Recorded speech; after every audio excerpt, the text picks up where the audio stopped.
Olá pessoal, sejam muito bem-vindos aí ao Winoblog. Como todos sabem, meu nome é Alexandre Caricati, sou diretor comercial aqui do Grupo Winover. Estamos aqui para a gravação da entrevista de mais um Winoblog e dessa vez a gente traz um tema muito bacana, muito legal, que é sobre a relação contratante e contratada, ou seja, como é que é esse mundo em que nós temos hoje uma empresa que precisa de uma empresa de cobrança, né? E contratar essa empresa para desempenhar bem esse papel na recuperação de créditos.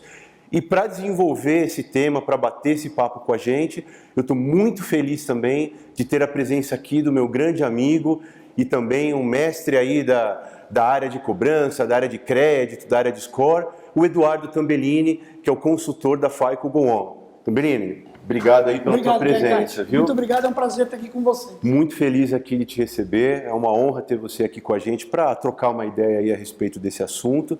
E a nossa ideia, na verdade, é dentro desse bate-papo explorar um pouco mais essa questão da relação, né? Eu acho que o mercado, na verdade, fala muito a respeito de produtos, de serviços, de coisas, às vezes, muito mais ligadas às técnicas, a coisas que são inerentes ao dia a dia da operação, por exemplo, ou até das estratégias, né, Tambellini? Mas pouco se fala dessa relação, né? E a gente quer, na verdade, dar uma provocada bastante grande aí nessa junção entre qual é a estratégia, o que pensa hoje um contratante quando precisa contratar uma empresa parceira e como essa empresa parceira tem que se comportar dentro desse mundo da cobrança. Tambellini, vou passar a bola para você. Legal. Aí queria que você falasse um pouco para a gente começar. Qual é a tua visão hoje, falando de uma empresa, de um contratante de cobrança, seja ele um banco, uma financeira, uma empresa de telecom, uma empresa de varejo, né? Como é que você enxerga hoje e como tem sido, com o passar do tempo, a gestão interna da área de cobrança? Como é que esses contratantes têm se formatado internamente para tentar gerir da melhor maneira possível e principalmente buscar esses braços de cobrança na forma aí dos seus parceiros do mercado? Legal. Bom, eu tenho uma grande vivência na área de cobrança e eu costumo dizer que dentro desse processo de cobrança, uma das coisas que eu mais trabalhei, ou talvez o que eu mais me orgulho de ter trabalhado, foi no momento da minha carreira onde eu fiz esse processo todo à frente de uma empresa de telecom, contratando empresas de cobrança, né? Eu tinha um grande desafio, trazer meu resultado no final do mês, e uma das coisas que eu percebi é que eu tinha uma grande oportunidade de aproveitar a fase das empresas de cobrança, porque a gente tinha um call center interno, com N relações, com a gestão que não era totalmente minha, então eu me voltei a estruturar esse processo de cobrança terceirizada.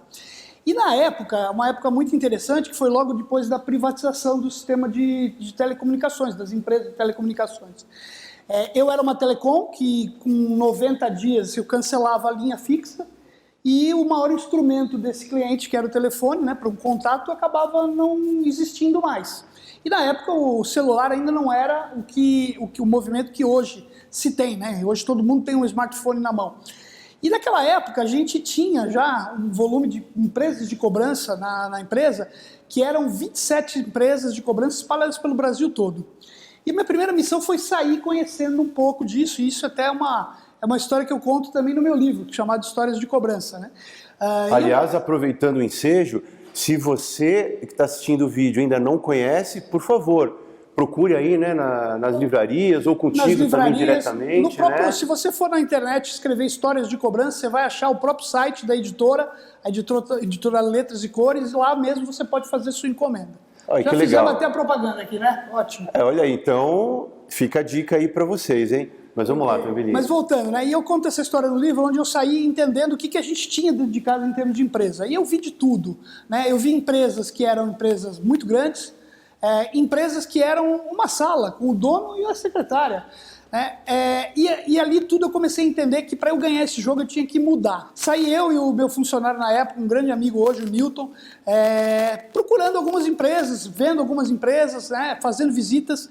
E em muitos momentos a gente chegava em empresas muito grandes, né? Naquele momento, e é onde o cara tinha lá na parede o logo de quem ele trabalhava, né? E às vezes só de entrar no hall eu virava e falava, vamos embora, esse cara aqui não vai funcionar. E o que eu quero dizer com isso, né? Contratar uma empresa é um negócio muito particular, no sentido de que produto eu tenho, qual é o processo que eu tenho, que remuneração eu tenho para dar. E naquela época eu tinha um grande problema, meu ticket médio era 200, 300 reais, eu tinha empresas que cobravam credit card, um ticket médio lá de 2 mil reais, a comissão deles era 20%, a minha era 10%, e o meu telefone estava cancelado. Então, o que aconteceu nessa época? Eu acho que essa foi uma experiência muito positiva. Eu comecei a procurar empresas que eu tinha certeza que iriam querer me atender, que iriam crescer comigo. E assim, eu posso dizer que eu praticamente acabei não criando, porque elas já existiam, mas potencializando hoje grandes empresas que estão no mercado aqui, né? Esse processo foi um processo muito manual na época, e depois a gente começou a estruturar esse processo de escolha de parceiros, né? No sentido de, tá, quem é o parceiro que eu quero contratar? Ah, é o meu amigo, é o amigo do meu diretor? Cara, eu não vou dizer que isso é impossível, e eu não vou dizer que eu nunca contratei uma empresa pela relação, mas eu sempre deixei uma coisa muito clara: entrar, você entra. Se manter, aí já não é comigo, é com você. Né? Que aí é o resultado que tem que ser feito. E aí já é o dia a dia da cobrança, né? É a geração de resultados. Exatamente. Né? Até porque, né, Tamberlini, a gente sabe que tem muitas coisas que englobam o dia a dia de uma operação de cobrança. Sem dúvida. Mas no final das contas, o que é mandatório mesmo é resultado. É resultado. Né? É resultado. E eu acho que assim, a relação atual, né, e eu acho que a gente teve muitas mudanças, muitas empresas cresceram, muitas se juntaram. Acho que esse mercado está cada dia maior, né, e mais demandado. Hoje em dia a gente vê um número muito grande de empresas que abdicaram aquela primeira etapa de cobrança interna e já terceirizam isso, grandes bancos, dificílimo hoje você encontrar um banco grande que tenha uma operação dentro de casa. Ela tem uma operação terceirizada que ela chama inclusive de uma primeira fase, muitas vezes, e até ela chama às vezes de uma fase interna. Muitas vezes em alguns modelos o fornecedor de serviço estrutura a operação dentro do cliente. É verdade. Isso acontece em algumas empresas. Agora, de tudo isso foi mudando, a gente tinha um mercado totalmente voltado a percentual de sucesso, 100%, né, percentual de sucesso, independente da faixa de atraso. A gente tinha um mercado onde a presença física das empresas de cobrança ela era importante, na época que a ligação telefônica de São Paulo para Bahia custava muito dinheiro em termos de você fazer uma ligação da Bahia para Bahia. Né? Então, essa questão de estar presente era muito importante. As empresas tinham, inclusive, também atendimentos pessoais, né? E hoje esse mercado mudou muito. Os grandes call centers entraram nessa briga também, né? Tentando ter essa mesma cultura. O que eu costumo dizer que, às vezes, você, olhando duas empresas, né? Existe uma coisa muito importante que algumas empresas não conseguem ter, que é aquela cultura de ter nascido como uma empresa de cobrança, né? E não como uma empresa de atendimento. E por que eu digo isso? Porque vocês devem viver isso por aqui, né? Orçamento de empresa de cobrança é uma montanha-russa, é um eletrocardiograma muitas vezes. Não é uma linha flat, né? Porque eu tenho meses de troca de carteira, tudo. Então, assim, existe uma série de questões que, para eu entender e sobreviver a isso, eu preciso ter nascido pensando nisso. E a gente vê, até se você me permite dizer também, Tambellini, que o que faz realmente hoje uma grande diferença é a empresa ter uma postura profissional, né? A gente sabe que, na verdade, muitas empresas de cobrança, algumas nasceram de escritórios jurídicos, outras nasceram de empresas com uma formação até familiar. Familiar, sim. Né? Tivemos depois, com o passar do tempo, uma movimentação, como você bem colocou, dos grandes contact centers querendo fazer cobrança também, ou seja, saindo da sua zona ali de conforto e tentando buscar uma outra forma aí, de atuação. Mas a gente sabe que, na verdade, assim, o que faz realmente a grande diferença é você ter um norte mais profissional, né? Uma empresa voltada a resultados, né? E assim, focado em resultado e Eu vivi particularmente uma situação que eu trabalhei numa empresa de cobrança, que nasceu como empresa de cobrança, e num determinado momento surgiu uma oportunidade de a gente fazer venda de produto. Cara, já mudar um pouco o foco. Já mudar um né? pouco o foco. E aí eu vou te falar, cara, eu toquei uma operação de venda de produto, cara, é um negócio totalmente diferente. Foi o caos, porque eu não conhecia, não era o nosso foco, não era para aquilo que a gente nasceu. E aí, da mesma forma, cobrança é muito diferente também. Né? Vender, você fala, vender é fácil. Não, não é nada fácil. É diferente do que fazer cobrança. Mas vender tem sua particularidade, cobrar tem sua particularidade, atender cliente tem sua particularidade. Então, eu acho que o foco e a vivência e a experiência no produto ou no negócio de cobrança é essencial. O que as empresas buscam, né? Eu vejo muito contratante, né, buscando empresas de cobrança. Sempre que eu estou presente numa empresa que fala sobre o que eu tenho que fazer para escolher o meu melhor parceiro? Hoje a gente já tem um processo mais estruturado, a gente recomenda que seja feita lá pelo menos um questionário, que a gente chama de uma RFI, né, uma requisição de informações, onde você vai pontuar alguns pontos que para você são importantes. Por exemplo, eu sou uma empresa lá do Sul. Cara, o cara ter presença no Sul, para mim, é importante? Poxa, pode ser que seja, porque... vou dar um outro exemplo, né? Sul, Nordeste. Cara, eu quero que o cara fale a minha língua, a língua do meu cliente. Puxa vida, a gente às vezes tem atendimentos que a gente começa a ligar e aí atende por uma URA e aí você é atendido por uma pessoa do Nordeste. Eu não tenho restrição nenhuma, mas a gente sabe que as pessoas às vezes têm restrições. Né? Uma pessoa que fala a tua língua, vamos chamar assim, ela acaba sendo mais aceita. Então, eu vou ter que pontuar lá nesse questionário tudo aquilo que é importante para mim, tudo que é importante para o meu produto, para o meu negócio. E a partir daí, a gente tem uma pontuação e a gente permite escolher a partir dessa pontuação. O que isso traz? Além de você estar usando uma metodologia profissional, isso é um processo que tem uma governança corporativa muito grande. Amanhã, se alguém te questionar, né, gestor de cobrança, a gente sabe que esse mercado tem inúmeras questões. Muitas contratou o amigo do amigo. Cara, não, eu não contratei ninguém que eu não queria ou que eu queria. Está aqui, ó, esse é um processo feito de avaliações. E a gente até aqui, na própria Winover mesmo, a gente acabou participando de um processo onde vocês foram selecionados numa metodologia como essa. Né? Muito bom. Eu acho que assim, é muito importante você falar sobre isso, Tambellini, porque isso mostra, na verdade, uma parte muito importante desse processo que a gente está falando aqui, da contratante buscando a sua contratada, na hora de, quem que eu vou chamar, quem que eu vou selecionar, o que eu vou avaliar, né? Mas agora vamos mergulhar um pouquinho mais na questão e eu vou fazer também uma provocação aí, para você, para a gente entrar no cerne de uma questão que nem todo mundo fala, né, no mercado, mas todo mundo, na verdade, sente. Tanto quem é o parceiro que é contratado, como a empresa que contrata também os seus braços de cobrança. Que é assim, como será então que a empresa que contrata lá uma assessoria de cobrança, ela enxerga esse seu parceiro? Será que ela enxerga de uma maneira estratégica? Será que é mais um gerador de custo, por exemplo? Isso eu estou te dizendo, Tambellini, já dando um salto aí na linha do tempo de tudo que a gente falou, olhando para esse momento atual, né? A gente percebe, às vezes, inclusive, uma ânsia muito grande das empresas em quererem performar nos rankings. E, às vezes, os próprios contratantes também fazem questão de premiar lá os seus primeiros colocados, às vezes, no ranking de cobrança, mas nem sempre esses primeiros colocados no ranking de cobrança estão rentabilizando as suas operações, né? E nós, principalmente, a Winover se posicionando no mercado e até conversando com as demais empresas no mercado, a gente tem uma preocupação muito grande em relação a isso, até porque, assim, o que vale mesmo, no final das contas, tem que ser a política do ganha-ganha, né?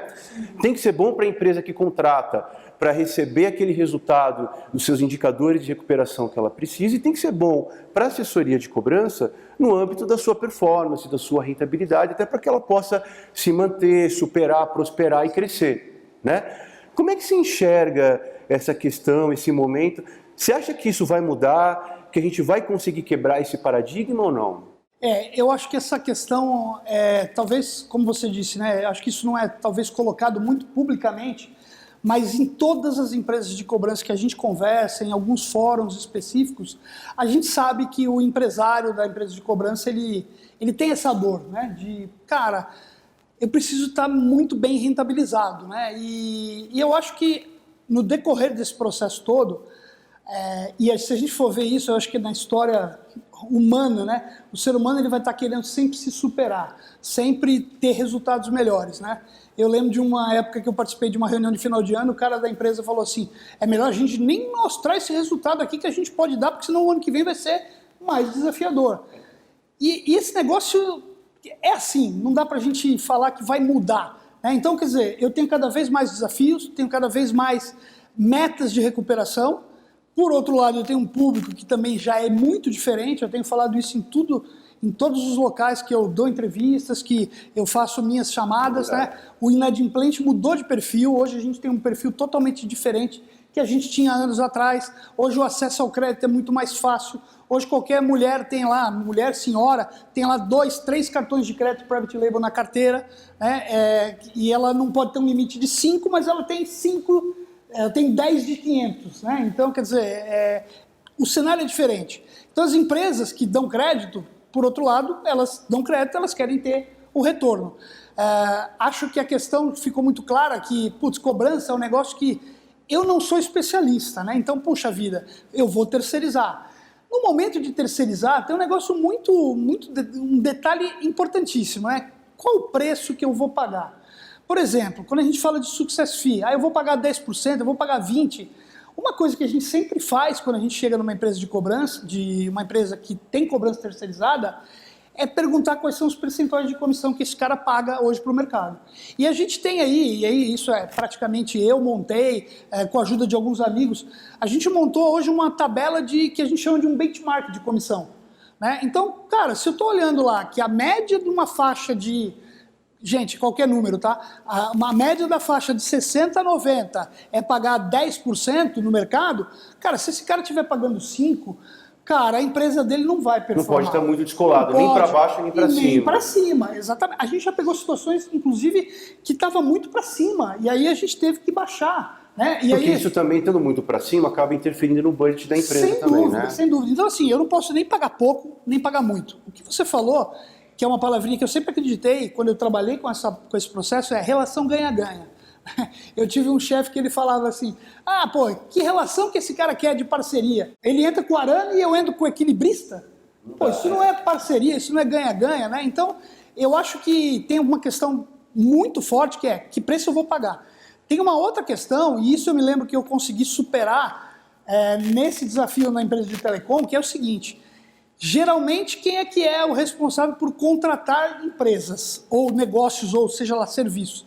É a minha área de compras. Cara, tudo bem, eu acho que isso tem uma questão de governança, é super importante. Cara, mas a área de compra, quando contrata um prestador de serviço, ela não tem que ficar buscando o menor preço. Eu já participei de processos onde a gente fez uma EFP e eu tive lá empresas que mandaram um valor de PA, isso há 2 anos atrás, R$10 mil, R$15 mil, R$6.500. O que eu falei? Cara, essa de 15 tá cara demais na época. Esse de 6.500, cara, tá barato demais, pode excluir. Porque esse cara não vai prestar o serviço que eu tenho. Se eu tô falando de uma posição de atendimento com 2 caras sentados, CLT, mais supervisor, mais monitoria, mais MAS, mais tudo que tem, cara, uma PA não pode custar 6.500. Ou seja, não tem mágica. Não tem mágica, não tem mágica. O processo mais decente que eu participei, como empresa de cobrança, foi num processo de uma empresa que me mandou uma planilha, cara, que tinha...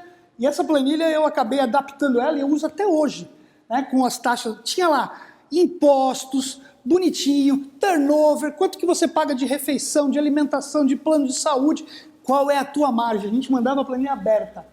Cara, aí não tem o que discutir. Não tem erro, né? Porque você fala, a única coisa que eu posso fazer é o seguinte, cara, você está me falando que você paga R$1.200 de funcionário e a outra empresa aqui está dizendo que paga 800. Pô, peraí, esse negócio está errado. Não pode ter. Qual sindicato que é 800? Então, assim, eu acho que de uma certa forma, a gente, até por uma questão de agilidade, né, também a área de cobrança, ela acaba não querendo muitas vezes nesse momento de contratação botar muito a mão, porque é uma discussão. Você vai falar, não, eu quero contratar, o cara vai falar, pô, isso não tem governança. É compras que vai contratar. Cara, mas eu tenho que ter uma relação e entender, compras tem que entender que preço tem que ser dessa forma. Não adianta eu querer. A gente tem histórias de empresas que ganharam licitação. Tem uma empresa que ganhou uma licitação, se não me engano, da Caixa Econômica, há tempos atrás, e ela montou uma estrutura dela toda lá em Londrina. Ela ganhou pelo melhor preço. Era um negócio monstruoso, tipo 400 PAs, 800 empregos na região. 2 anos, a Caixa Econômica virou e falou: acabou, você não está prestando serviço. Por quê? Porque não tinha remuneração, não tinha rentabilidade. E aí, quando você não tem rentabilidade, você não consegue prestar serviço. Não tem mágica, né? Se você está com uma empresa que está te pagando, sei lá, 12 mil, 13 mil numa PA, e uma outra que está te pagando 8, cara, aonde que vai estar o teu melhor funcionário? Você cobrador, né? Você dono de empresa. Vai estar naquela que paga mais. Quando você paga mais, você pode até pagar a mesma coisa. Aonde que teu funcionário vai querer trabalhar? Naquela que incentiva mais, naquela que bota brinde, naquela... E, cara, brinde é um negócio que pode ser um carro zero, mas pode ser bexiga com bombom dentro. O próprio reconhecimento já move a operação, né? Eu lembro que eu trabalhei numa empresa onde eu assumi a gerência e o gestor anterior, ele tinha um quadro na sala dele que barrava a operação, né? Barrava no sentido de ver ele. E eu, quando eu assumi a operação, a primeira coisa que fiz foi tirar o quadro. E aí eu entrava todo dia de manhã: bom dia, pessoal, bom dia, pessoal. O povo olhava: caraca, o gerente veio dar bom dia, vamos trabalhar. Cara, passou 5, 10 dias, bom dia, escamba. Esse processo é um processo dinâmico. Para você fazer essa galera trabalhar, ela tem que ter incentivo, né?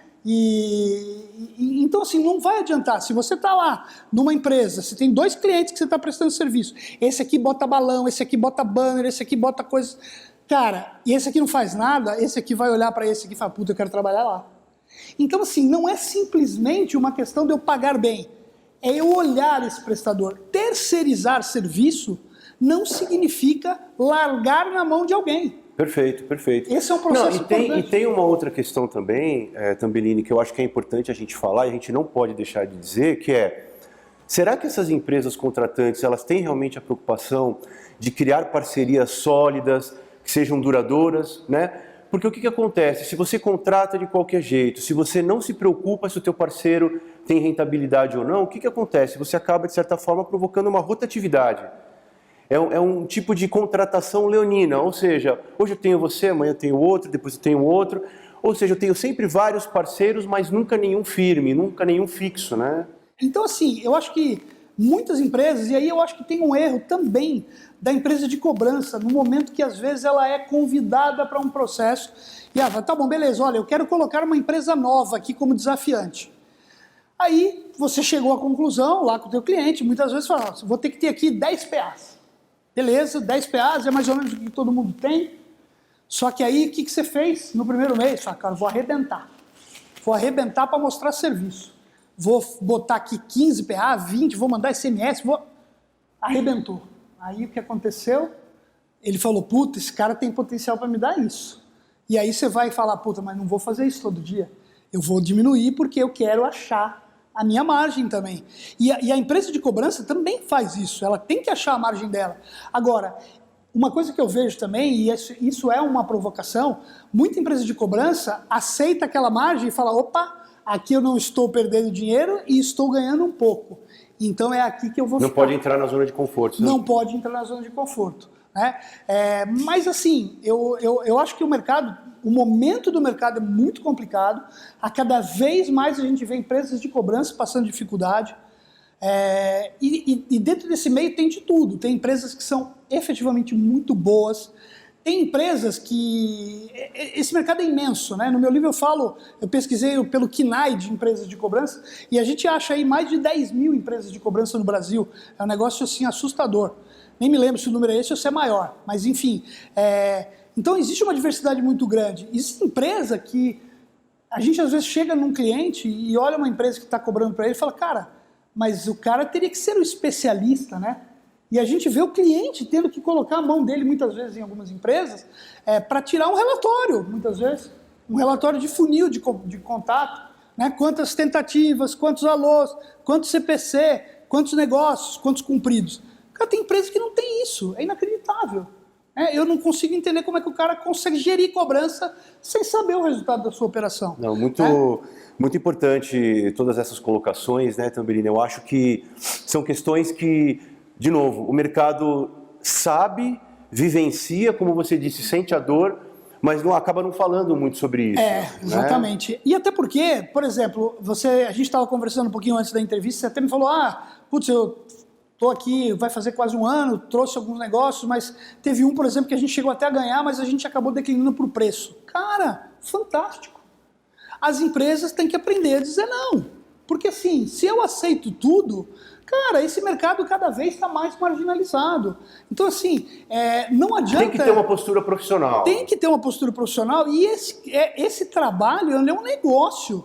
Cara, tem um cara do outro lado aqui que está dando emprego para centenas de pessoas, cara. Ele tem que ganhar dinheiro. E uma outra coisa, né, Tambellini, assim... E o contratante, por sua vez, eu acho que ele tem que sentir a alegria e a honra de dizer, olha, esses aqui são os meus melhores prestadores de serviços de cobrança, não somente porque eles estão em primeiro lugar no ranking, mas porque eles estão ganhando dinheiro comigo também. Estão rentabilizando, né? Eu lembro de muitos donos de empresas de cobrança, eu tenho um grande amigo meu, faz tempo que eu não vejo ele, mas lá de Belo Horizonte, e toda vez que ele me encontrava, num evento, aí ele fala, cara, que saudade de você. Olha, cara, quando você estava lá na Telecom, a gente ralava, mas, cara, eu ganhava dinheiro. E eu não quero pagar pro cara para ele ficar de boa. Eu quero que ele tenha resultado. Cara, mas vamos ganhar junto, né? Porque, de novo, ele está contratando, ele está gerando emprego, ele está fazendo o papel dele. Cara, por que ele não tem que ganhar dinheiro? Só eu tenho.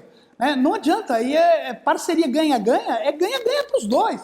Né? Não pode ser para um lado só. Né? Então, assim, eu acho que esse mercado é um mercado difícil.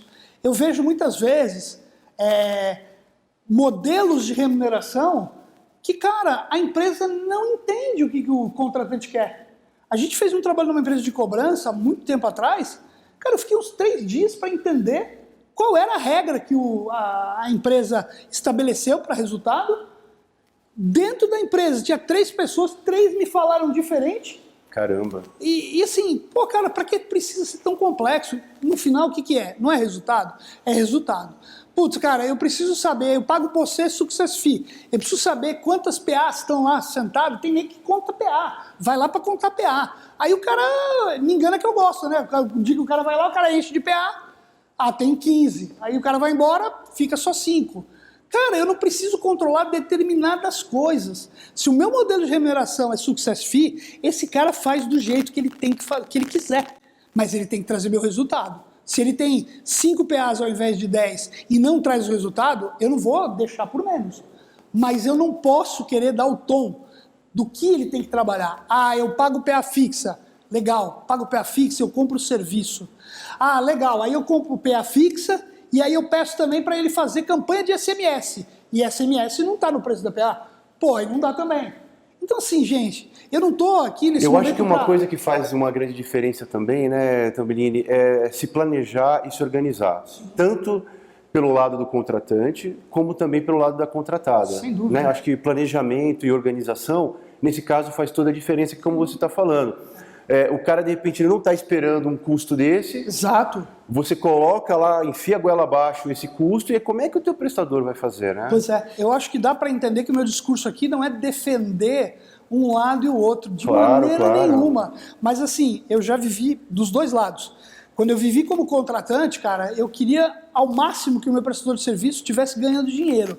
Isso significava que eu ganhava dinheiro também. Você, de repente, querer botar uma empresa e trocar sempre, às vezes é uma forma de você... Eu já vi gente falando isso. Não, eu de 3 em 3 meses eu troco, aí o cara vem aqui, dá um puta gás, aí depois ele vai, fica ruim de novo, eu troco de novo. Mas a gente sabe que é um grande retrabalho, né? Não dá, né? Hoje em dia não é é óbvio que demora muito menos para você implantar uma operação hoje, mas, cara, as coisas não são assim. Às vezes, a própria bonificação de carteira acaba sendo um tiro no pé. Né? A gente geralmente fazia um processo, todas as estruturas que eu montei nesses anos trabalhando nas empresas e também trabalhando como consultor, a minha indicação sempre foi de um processo que eu tivesse um mínimo de período medido para aí sim tomar a decisão, mas não para tirar o cara. É o seguinte, você está perdendo um pouco de carga, esse outro aqui vai ganhar um pouco, mas esse outro que ganhou também, ele tem que estar acompanhando o processo porque ele começa a se preparar. Porque se eu simplesmente chegar aqui e falar, estou dobrando tua carga amanhã, o que vai acontecer com você? Você vai perder performance. Você não se estruturou. Não é da noite para o dia que a gente vira uma operação. né? Para contratar gente, eu tenho que treinar, eu tenho que ter processo, eu tenho que ter tempo. Ou seja, tem que ter um olhar de gestão, realmente, um olhar de planejamento, de organização para com o parceiro. Exatamente. Né? E o parceiro, por sua vez, também tem que ter uma postura profissional para ajudar o contratante nesse modelo e fazer o famoso trabalho a 4 mãos. A 4 mãos, exatamente. A gente estava falando de um processo que vocês estão participando, onde ele tem uma equipe imensa de pessoas que estão trabalhando para ver a empresa de cobrança. Dia a dia ficam em cada empresa olhando como é que está o resultado. Ele paga diferente, ele quer um resultado diferente e ele bota gente para acompanhar. Muito legal. Então a gente vê com isso realmente o que faz toda a diferença além de planejamento, de organização, de ter um olhar de gestão e um olhar estratégico, acima de tudo, se preocupar na política do ganha-ganha. Exatamente.